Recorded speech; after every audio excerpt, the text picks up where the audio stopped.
Hi, I am Dr. Felice Gersh, your integrative OBGYN physician. And I want to talk to you about cyclic hormones for menopausal women versus static low dose hormones for menopausal women. I've talked about this before, but this topic is endlessly coming up, and there are just a bottomless bowl of or pit of questions, and I see them, you're asking them, and I want to start answering them. So I can't probably get to all of them today in this particular episode, but I will. This is my mission. And I want you to know that I did not invent cyclic hormone therapy, not even close to it. In fact, I am not trying to be alone out there being a sole person doing cyclic, because you may have noticed that I am not prescribing hormones the way the majority of doctors and other healthcare professionals, like nurse practitioners, PAs, are prescribing hormones.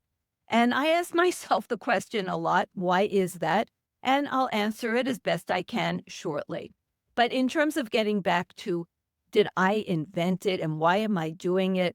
And am I just a lone ranger out there, a maverick, trying to just be different? Actually, the contrary is true.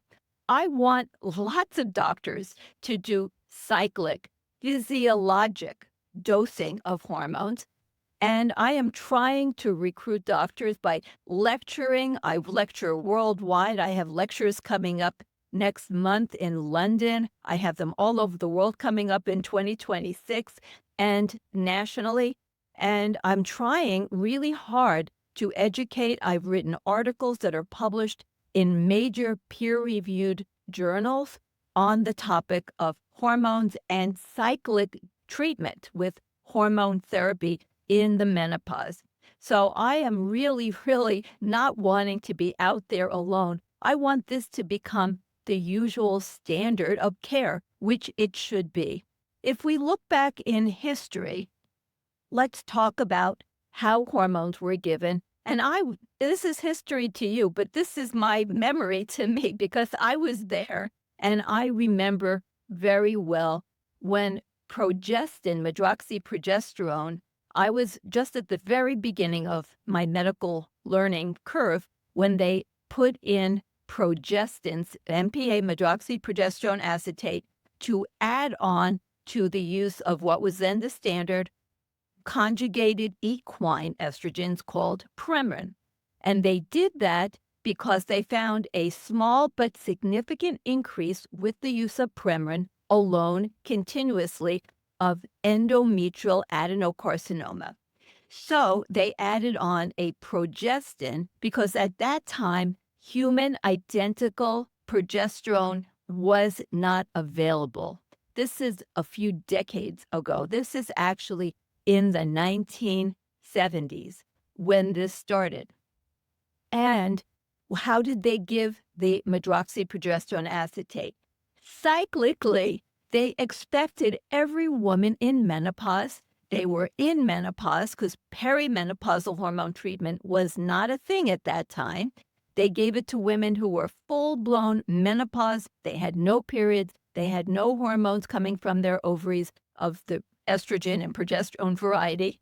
And they started them having pretend periods, real blood, but pretend periods by giving cyclic progestin to add on to the estrogen treatment. And this is what it was for quite a long time. By the time the Women's Health Initiative came onto the scene and was developed, that was 20 years later. I emphasize 20 years later. And at that time, it had become not the only way, but more common to use a lower dose of the medroxyprogesterone acetate along with a lower dose of the Premarin and trying not to have women bleed, although many women were bleeding. Now, it's not because it was dangerous or anything like that that they went into this continuous mode. It wasn't that at all. It was actually a marketing thing because by using it in a cyclic way, they had to sell two separate pills. They were separate. You had the progesterone mimic, the progestin, medroxyprogesterone acetate, and you had the Premarin, and they were two different pills. By combining them and giving them at the same time, it marketed better. It was one prescription with the two hormones in one pill. They also found that medroxyprogesterone acetate had some unpleasant side effects and issues, so they wanted to lower the dose, and they could do that and still end up with endometrial protection if they gave it every day. It was not a mandatory thing, it was an option. You could either do the cyclic regimen or the daily combined regimen. Now, recognizing at that time, they weren't thinking about, well, which is more natural, which is better. This is not where we are today. But just I want you to know that the original progesterone mimic estrogen regimen was cyclic, and it was safe and very accepted for a very long time. Now, when they did studies that came after the Women's Health Initiative, the KEEP study, which came first, followed by later the ELITE study, how did they give the hormones? They were cyclic, okay? They weren't static. In the KEEP study, they gave a smaller dose of the conjugated equine estrogens, a 0.45 milligram dose, and for the estrogen component as a second arm of that study, they gave a 0.05 milligram patch of estradiol. And then they gave progesterone cyclically to give a period. Okay, so I want you to know, and that wasn't that long ago. Okay, then they gave in the ELITE study, they gave 1 milligram of oral estradiol, and with it, they gave a cyclic vaginal progesterone gel. But unfortunately, they didn't do that study right either because they gave a small oral dose of estradiol, and the vaginal progesterone gel was too low a dose. It didn't cause anyone over a few years to have uterine cancer, but they did have a few cases of hyperplasia, which I talked about. But there was no abnormal cells and there was no cancer. They just simply gave too small a dose for a little bit too short of a time. But it was cyclic. That's the main takeaway for right now. And this is not long ago. So the point is that cyclic has been around for a very long time. And this is in terms of hormone therapy. Okay, I'm not talking about nature. What about nature? Every woman who has good health during the reproductive years has cyclic hormones. There is not a woman ever that has existed that makes a little bit of estradiol and a little bit of progesterone every day. That doesn't exist. Where was that used initially? That got people used to it. Birth control pills. Well, even there, I remember the first birth control pills that were marketed were cyclic. They had the estrogen component and they had the progesterone, but they gave the estrogen in a way to make it originally cyclic, okay? And then they tried to have a number of birth control pills that tried to be sort of ish. I mean, there's nothing natural about birth control pills, and their goal, remember, is to prevent fertility by stopping ovulation. That's except for the progestin-only tiny mini pills. We won't go there. But that's the combined oral contraceptives are all about stopping ovulation, but they still even tried to mimic normal cycles to give a period, and they had like ortho-tricycline, and they had estrastep where they had variable dosing to try to make it a little bit more seeming like a normal cycle. Okay, so I didn't invent cyclic hormone dosing for menopause. It's been around since in the 1970s, okay? It never went away. It just semi-disappeared from the radar because it is so easy to do static low-dose hormone therapy. And why? Forget the easy part. We'll come back to that. But why did that even become so popular? After the Women's Health Initiative, which just made it so that everyone, not me, not other people, but a lot of, won't say everyone, the majority of people, both practitioners and the public, became brainwashed into thinking hormones were dangerous. And then the mantra became the lowest dose and also the shortest time. So why would we want the lowest dose of anything? Well, something that is bad for you, the best dose is no dose, right? If it's poison, the best dose is no dose. But if for some reason you have to be exposed to poison, then the best dose is low dose. And that's how the thinking was about hormones. Less is best because it's dangerous, okay? So that makes no sense now that it's become more and more apparent. Even to some of us, we always knew it was apparent, but to the general population of doctors and the public, that these aren't dangerous hormones. They're just hormones that we're supposed to have. Like everything, you want things properly dosed. Water is essential to life, but you can die of water intoxication.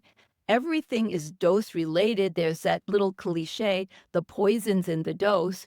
Too much of a good thing is a bad thing. We've talked about that. Well, too little of a good thing is also not so good, right? So you want the best dose. The best dose for something that's good for you is the best dose. So what if you don't know what is the best dose? What if you don't have a study on everything? Okay? How would you know what is the best level of something, the best dose for something? Well, to me, as thinking simply, it seems like the best dose is a physiologic dose, one that's aligned with nature when you're the healthiest.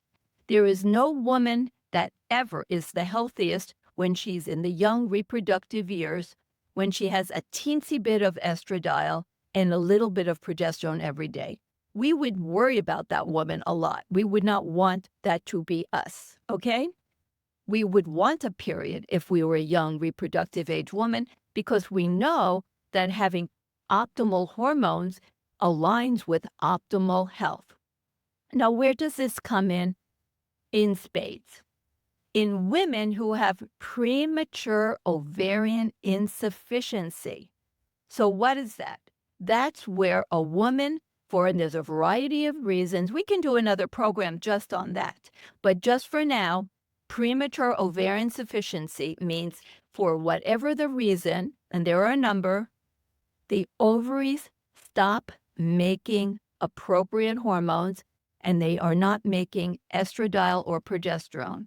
And the reason they're not is because they can't, okay? It's like menopause in a young woman. They used to call it premature ovarian failure, but then they renamed it premature ovarian insufficiency, okay? Now, what is the definition of that? You have to have an FSH, follicle-stimulating hormone, level of at least 25. Follicle-stimulating hormone is the hormone from the pituitary gland that tells the ovaries to ovulate and to make hormones, converting testosterone into estradiol. So you can't have a normal functioning set of ovaries if you don't have FSH. It's FSH that tells the ovary to convert testosterone into estradiol for the purpose of being able to have that spike, which is then triggered by estradiol and then LH to create ovulation. So you need to have FSH to create enough estradiol for that spike, okay? FSH is critical for making estradiol. Now, the brain has sensors to estrogen. When the brain senses an insufficient amount of estrogen circulating in the blood, it tells the pituitary gland from little factors that come from the hypothalamus of the brain, it tells the pituitary gland, make more FSH. So the pituitary is perfectly capable and makes more FSH. The FSH, follicle stimulating hormone level, rises. Once it gets to over 25, it's never normal for it to be that level or higher in a cycling woman, in a healthy reproductive age woman. It will not be that high. If it is or over, it means her ovaries can't make enough estradiol. Okay? And that is what happens in premature ovarian insufficiency. Now, why am I bringing this up? Because those women have to get hormones. Nobody questions it. Now, the age that is the marker for premature ovarian insufficiency is the age of 40. And that's somewhat arbitrary. Somebody makes a cutoff. So any woman who loses ovarian function for any reason whatsoever, surgical, genetic, chemical, unknown, or whatever it is, if she stops having ovarian function before the age of 40, she has, by definition, premature ovarian insufficiency. If a woman has that loss of ovarian production of hormones and it's before the age of 45, that's called early menopause, which is also in the category of really not good for you as a woman. So if we just talk about, because in some articles, and we've done some literature searches on what's out there, they do lump in the premature ovarian insufficiency with early menopause because it's a continuum of badness when you lose those vital life hormones. In women who have premature ovarian insufficiency, what is the standard of care for giving those women hormones? Guess what? Cyclic hormones is really common. Not every woman gets it, but it's always an option, and it's talked about as the best option in many of the published articles on this topic. And what else is talked about in addition to cyclic, making the hormone cyclic? Giving the estradiol, and they use the word physiologic levels to achieve physiologic levels. There are some studies that recommend using the equivalent of 2 of the 0.1 milligram estradiol patches, but most of them are recommending that they have to get the level of estradiol to around 100, which is what I've published in major journals as a standard to get the estradiol level to 100 picograms per mil for these women. In addition, they would be on cyclic progesterone, real progesterone, and they would have periods. Okay, that is expected. And they talk about that it's best to give transdermal estradiol, although oral can be given, especially in a younger population, because they're less likely to get blood clots. But many of the articles do emphasize that transdermal estradiol is preferred, which of course is what I prefer. And the vast majority of prescribers today are using transdermal estradiol for a multitude of reasons, because we want estradiol in the blood, not estrone. Even though we like estrone, we don't want it to be all estrone, but estradiol turns into estrone as needed. And when you take oral estradiol, it turns in predominantly into estrone in the bloodstream, and then increases blood clotting risk twofold. So we don't want that. And Premarin, forget Premarin. I'm not going to talk more about that one. We'll talk about it again another day. But very few people are prescribing Premarin. But physiologic dosing is the rule. They say young women, in order to be healthy, they need to have physiologic levels achieved, which means 0.1 milligram patch, or even potentially 2 of them. Okay, so this is like a really important thing to keep in mind.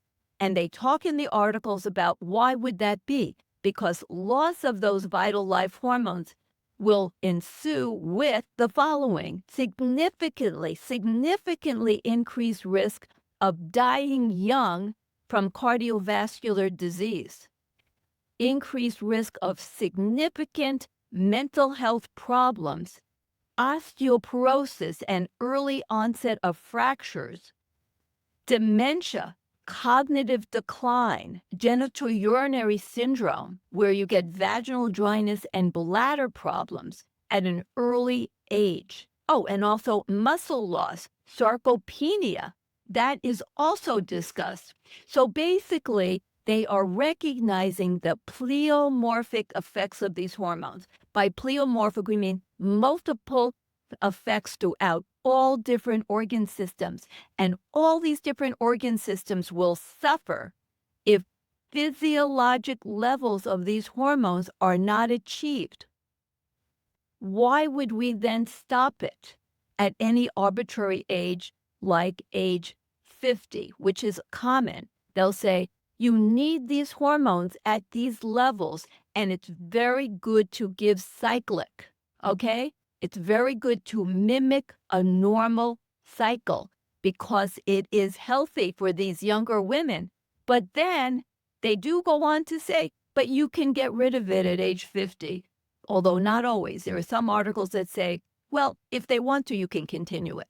They give that open door in some of these articles. They say, well, if everyone wants to, you can just continue it. Or you could just stop it around age 50. Or you could then drop the dose to be really little, like what's common in menopause. So you think about it. What do you think happens at age 50 that would make you not want to have physiologic, the most health producing, supporting hormones? Guess what? Nothing happens magically at age 50.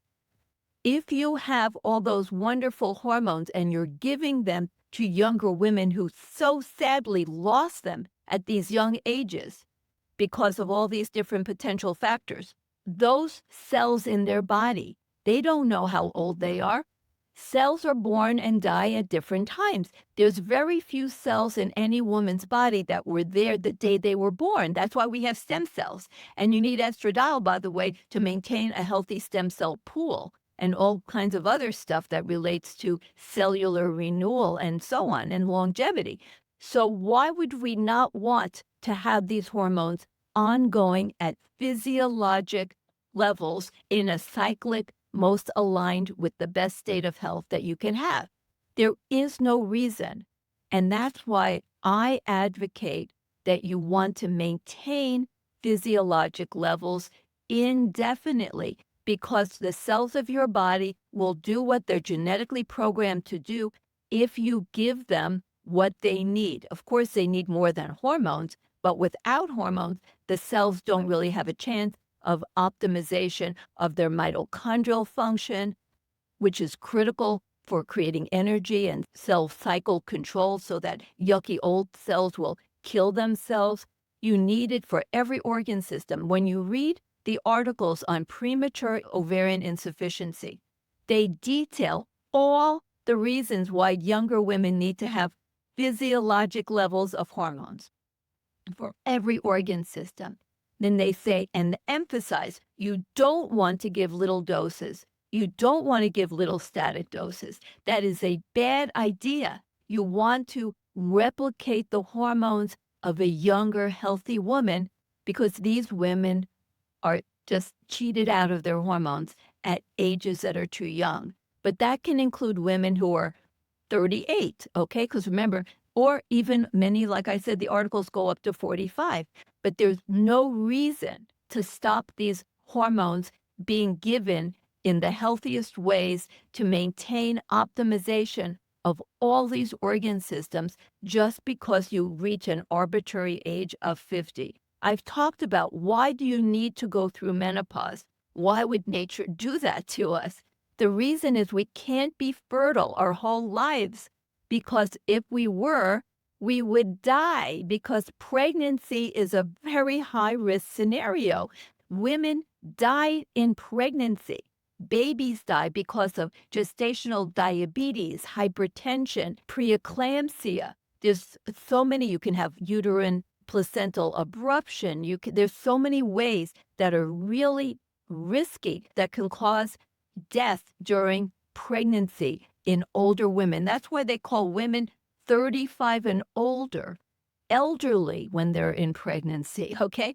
It's not because they're really elderly, it's because pregnancy is a high-risk condition. That's why nature wants women to be young and healthy. And we're the ones that flip things around, and so many women are older and getting pregnant, which I'm not against, but it needs to be recognized that these are high-risk patients. They often go to high-risk centers and are taken care of by maternal fetal medicine specialists in high-risk pregnancies. Nature doesn't know about high-risk, pregnancy care. Nature doesn't know that we would invent maternal fetal medicine as a specialty to take care of such women. So nature doesn't innately want women who are getting older to conceive, because that would be counterproductive to have all women die in pregnancy or childbirth. That would make no sense. So that's why we have to have menopause. That's why men potentially can be fertile their whole lives, because there's no risk to a man in donating sperm, okay? In fact, it's good for him. So that's a whole different thing. So women can't be fertile forever. But does that mean that they have to, in our advanced society with all of our medical advances, that they have to live with the consequences of loss of those vital life hormones? No, it does not mean that. That's the whole point of giving hormone replacement therapy. And they actually talk about that in some of these articles. They say, we're truly giving to these women who are losing their vital life hormones from their ovaries because their ovaries are no longer capable of producing these hormones at such young ages. We are trying to replicate the hormones of a young, healthy woman. So they specifically say, we are truly doing hormone replacement therapy. We're not augmenting hormones. We are replacing the hormones that the ovaries are no longer producing in a way that will mimic the way healthy, younger ovaries would be producing hormones. That's what I want to do, and that's what I want all doctors to do for all women who are candidates, which is most, for an indefinite period of time. And yes, that does mean having a period, but that is a good thing. It's all how you frame it in your head. Is it unnatural for a woman who has premature ovarian insufficiency to have periods when her ovaries no longer can make hormone? Of course it's unnatural, but no doctor would tell a woman who is 35 that she now is in menopause, she should just live with it. Doctors have done that, but no doctor who knows anything is going to actually do that. Say, you're 35, too bad for you, you don't have hormones. They wouldn't do that at 35, they wouldn't do it at 30, 25, or how about 20? These things actually happen where women stop making hormones from their ovaries because their ovaries no longer can do it. But it's universally agreed it's inappropriate to let those women not have hormone therapy. And now it is more and more, and this has been for quite a while, universal that the hormone therapy those women should get should be physiologic, cyclic, mimicking a normal menstrual cycle and levels of a normal cycle, so that those women have optimal function of all these organ systems. That's what it is. I'm saying we should apply that in women from whatever age they start menopause and just keep it going so that we can keep optimal everything.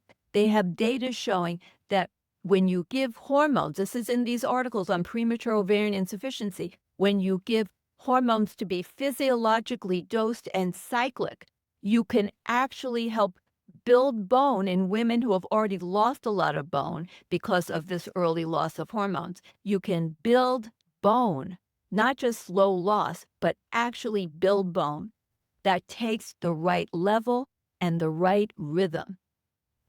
In addition, only cyclic, allows the receptors to come and go on and offline. Progesterone downregulates the function of estrogen receptor alpha. Estrogen receptor alpha is critical for many different organ systems to be working properly. Different receptors have a prevalence in different organ systems. Alpha is the more prevalent one on innate immune cells, on arteries, inside the arteries and the artery lining, and for making nitric oxide that's so important. It's not the only one, but it's very key to that. In muscle and bone, the alpha receptor for estrogen is dominant. In the hypothalamus in the brain, it is the dominant one. It's not the only one, it's the dominant one. So we want to have estrogen receptor alpha. We don't want our progesterone perpetually being given and, as a pill or something and downregulating that vital receptor. But what else does the alpha receptor do? It creates growth factors. So it grows and rejuvenates, restores, maintains. It's critical for different aspects of mitochondrial function. So we need estrogen receptor alpha. We don't want to have it downregulated. And why would you do that? To keep the uterine lining from growing. The whole idea behind low-dose static is that you give a tiny amount of estradiol, just enough to suppress night sweats and hot flashes, which is not enough to grow bone, not enough to maintain optimal health. And this is really a critical thing. We need to have the right dose. Everything is dose related. I always say, what's your dose of exercise? Is 5 minutes a week the same as 30 minutes most days? No. Is one serving of vegetables a month the same as multiple, like 5 servings a day? No.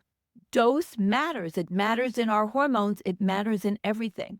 You give a tiny dose of estradiol, you get a tiny amount of benefit.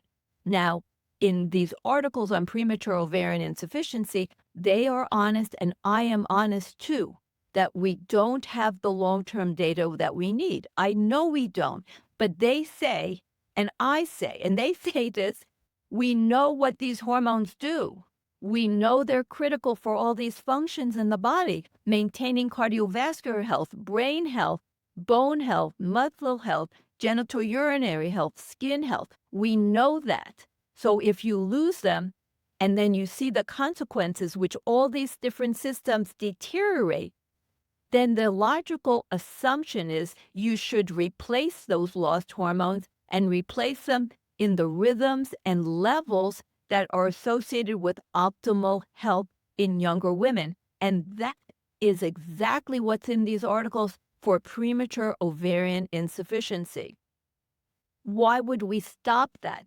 And understanding that, yes, we don't have tons of data, but what we sure don't have is any data showing that low-dose static dosing, a little bit of estradiol and nightly progesterone, will lower the incidence of dementia, will lower the incidence of having heart attacks and strokes. That we do not have any data to show that.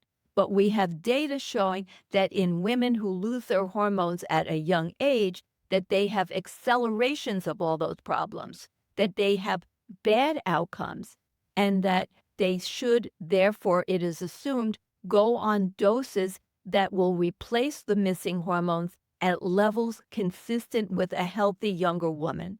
Why would we arbitrarily say that should end at age 50? Why would we say that? It makes no sense.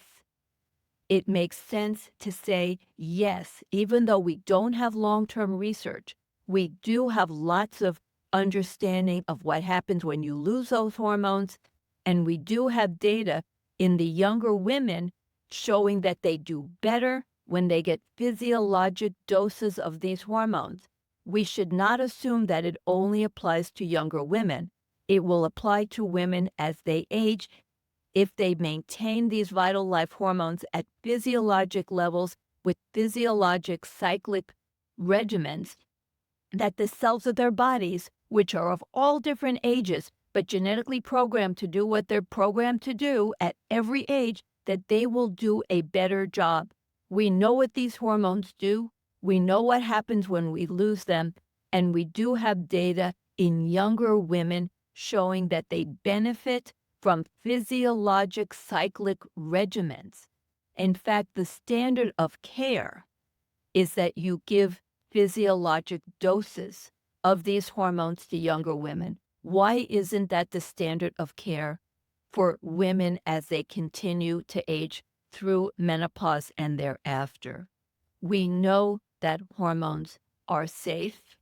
We know that hormones are beneficial in younger women. There is no arbitrary age when they suddenly change from being beneficial to being harmful. We must leave all the legacy of the Women's Health Initiative with the mantra of the lowest dose and put it away, along with the shortest time, and put it away, and think more of cyclic regimens and physiologic levels of hormones to be achieved. And when you have activation of estrogen receptor alpha, not only will you have things like brain-derived neurotrophic factor, nerve growth factor, vascular endothelial growth factor, transforming growth factor, all these growth factors that maintain and optimize function and health and rejuvenation throughout the body. We will also have growth of the uterine lining, because growth factors do not discriminate and they go everywhere. Wherever you need to have growth factors, they don't, and you're going to rejuvenate every organ, whether you like it or not. When you go on these hormones at physiologic levels, you're rejuvenating and maintaining every organ, and that includes the uterus. The uterine lining will grow. If you grow it, you need cyclic progesterone to shed it. And also, then you only have progesterone, which downregulates the estrogen receptor alpha for part of the month, not the whole month, in this beautiful rhythm of nature, because these hormones up and down regulate their own and other receptors in beautiful ways. Progesterone, for example, I've mentioned this, down regulates testosterone receptors. Why would we want to do that every day? That makes absolutely no sense. If we want to grow and rejuvenate tissue like bone and brain, we will rejuvenate the uterine lining. It will grow, and then you shed it. It's okay. I'm a gynecologist.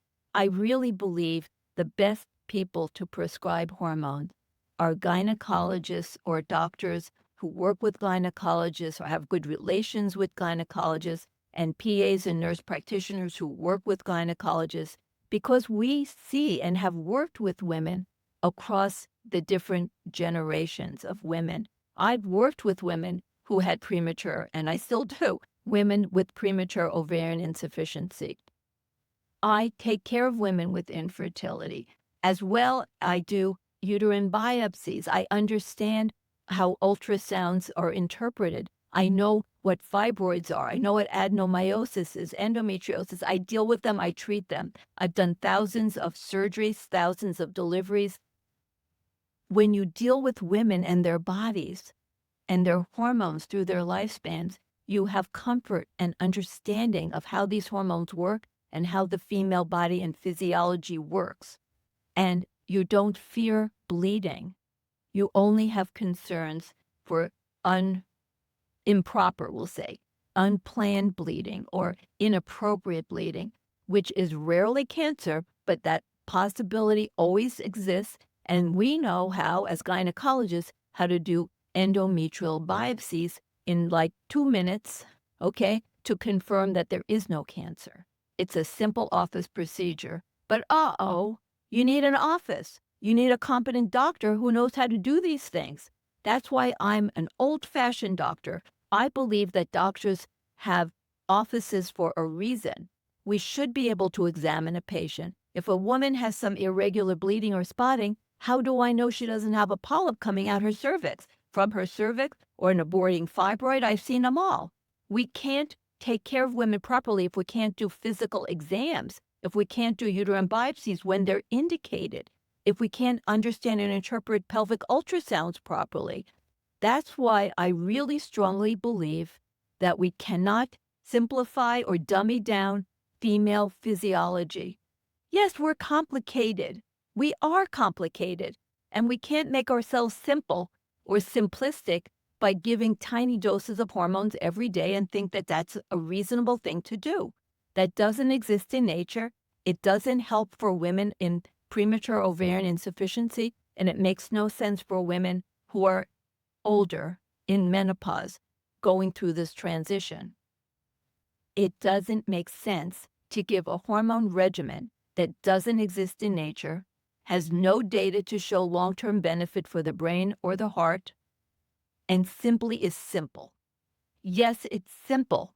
It can be prescribed by anyone, but it will give you little benefit. I know I can't prove that the hormone regimen I recommend will give women longevity, will give women lower levels of dementia or heart attacks, because I don't have a study to prove it.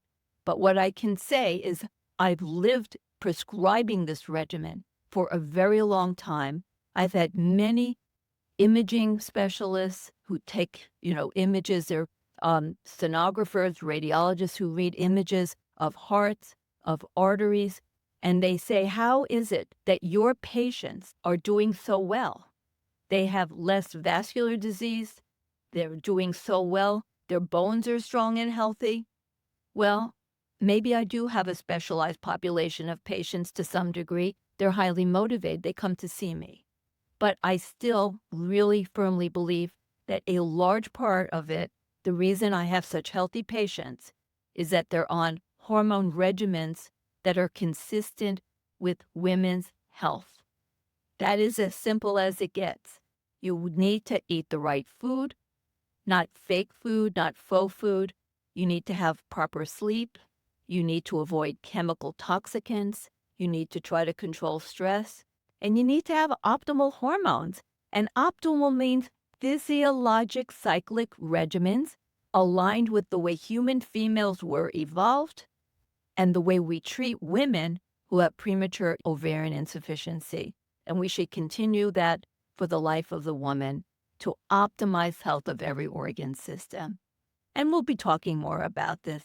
And thank you for at least considering this. I'm not trying to be a maverick.